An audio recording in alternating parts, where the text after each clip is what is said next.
all of my spooky people. Welcome back to another paranormal mystery and makeup. So today we are going to talk about the Bell Witch. So the Bell Witch, or the Bell Haunting, is a legend from southern United States. It's centered on the 19th century Bell family. In northwest Tennessee, farmer John Bell lived near Adams, Tennessee with his family. Between 1817 and 1821, the family and the local area became haunted by an almost invisible entity. Some accounts record this entity being able to speak, affect its physical environment, and even shapeshift. Even some accounts record this entity being clairvoyant, being able to move at superhuman speeds, and even being in more than one place at one time. In 1894, a newspaper writer named Martin V. Ingram published his book on the authenticated history of the Bell Witch. Some people claimed that this story was fiction or fraud. Others believed it was an accurate reflection of what had actually happened in the 19th century. Ingram mentioned that the poltergeist's name was Kate after the entity claimed it was Old Kate Bat's witch, and seemed to respond to that name throughout this entire story, apparently.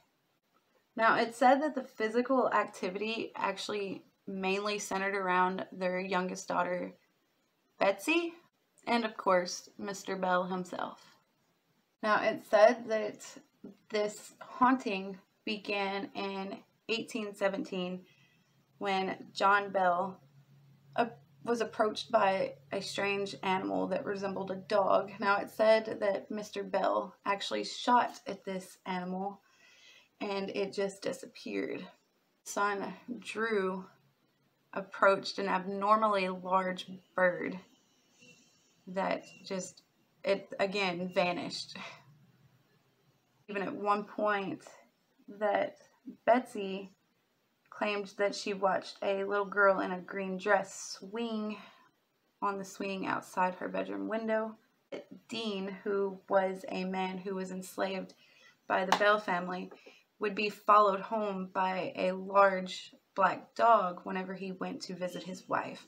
It wasn't long before the haunting moved to inside the Bell home. The family heard knocking on the doors and walls, and even heard what sounded like gnawing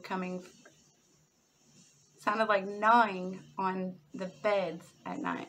They even heard chains along the floors. Around this time that Mr. Bell began to experience paralysis in his mouth, the phenomenon grew.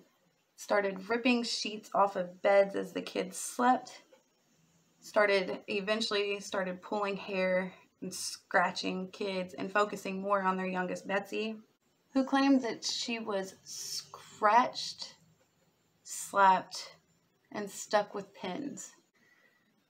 Eventually, this haunting the news of this haunting had spread, and people started driving like great distances to witness this for themselves. At this point, I guess it grew and began to speak. Now, whenever it was asked why it was doing this and who it was, it replied back that it was once a happy spirit, but was disturbed. Now, it seemed that this entity was very well knowledgeable in biblical text. It said that this ghost actually enjoyed having religious arguments. It said another thing that this entity enjoyed doing was sharing gossip of things going on in other households, saying that sometimes this ghost would even leave for a brief moment to go see what was going on in another home. Later, a family friend would come up with a plan saying that no one outside his family would know this. So he asked the witch, what would his Dutch grandmother in South Carolina say to a slave that she had thought something had happened? And the witch would reply back in his grandma's accent, "Hut tut, what has happened now?" And I guess that was correct because I found absolutely nothing else on that. Later on, though, an Englishman would come in and ask the Bell family if it was okay if he were to stay and investigate.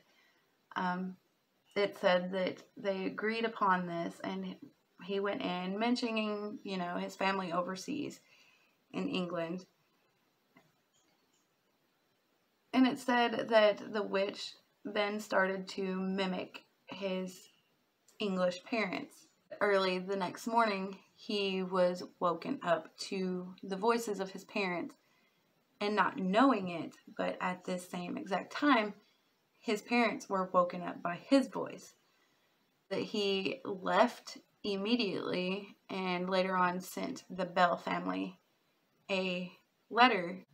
He said in his letter that the entity had visited his family in England and then apologized for his skepticism.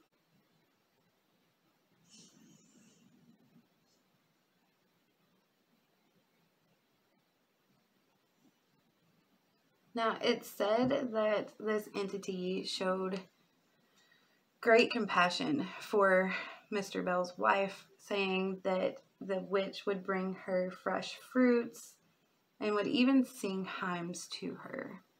Isn't that lovely? With Mr. Bell, though, it was completely different. It was the exact opposite, to be honest. She referred to him as Old Jack, and even on certain occasions, the witch would claim that she intended to kill Mr. Bell. In 1920, Mr. Bell died from being poisoned. Now, after he died from this poisoning, of course, this witch said that she did it. She claimed that she did it. It was all her. It wasn't until Betsy called off the engagement that the witch left, only to return 7 years later. Now, it said whenever it returned 7 years later that Lucy, who is Mr. Bell's wife, her and two of her sons just simply ignored her. So now she resides in a cave not too far from the property. Even our beloved President Andrew Jackson was among many of the claims made by the Bell Witch. Said that he and his men attempted to go out to investigate the Bell Witch, but their cart mysteriously became stuck, so they left and never returned. So, years later, a psychic claimed that she knew the real story of the Bell Witch. She knows the real reason Mr. Bell was poisoned. She's saying that Betsy herself came to her saying that she knew why her father was being poisoned. She said that a slave poisoned Mr. Bell because he could not protect her from another family member who was sexually abusing her. Now, it's said that Bell family descendants have started believing this more than the haunting of the Bell Witch. So some of you are probably wondering, how did Mr. Ingram come up with all of this information? Because he was not mentioned at all in this story. Well, you guys, Mr. Ingram claims that he got all of this information from one of the Bell family children, one of the children in the Bell family's journal. But that journal has yet to be found.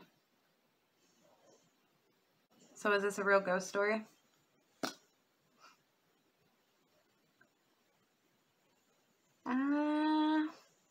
I really don't know. I really don't believe that it is. I feel like, once again, here's another author trying to make some money. Apparently it worked, though. Maybe that's what I need to do. But to me, I do not believe that this is a true ghost story. Now, I lived in Tennessee, really close to Adams, actually, and I never once heard of this legend, which surprised me because I know of quite a few legends, and I never heard of the Bell Witch. I looked into it, obviously, and I'm not convinced. I'm convinced there's people in this trying to make money, but I don't know. You guys let me know what you think. Do you think the Bell Witch is true? Do you think old Kate Bats came back?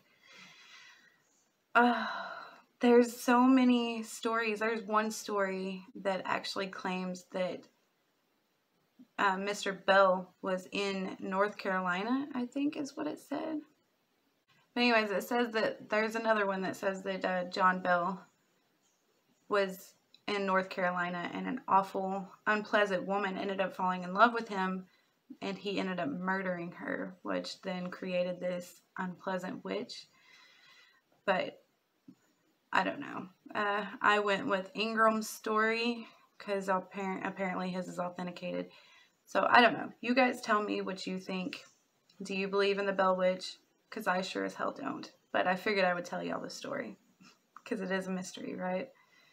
But anyways, until next time, you guys, please continue to wear your mask, stay healthy, and stay happy. And I will see y'all then.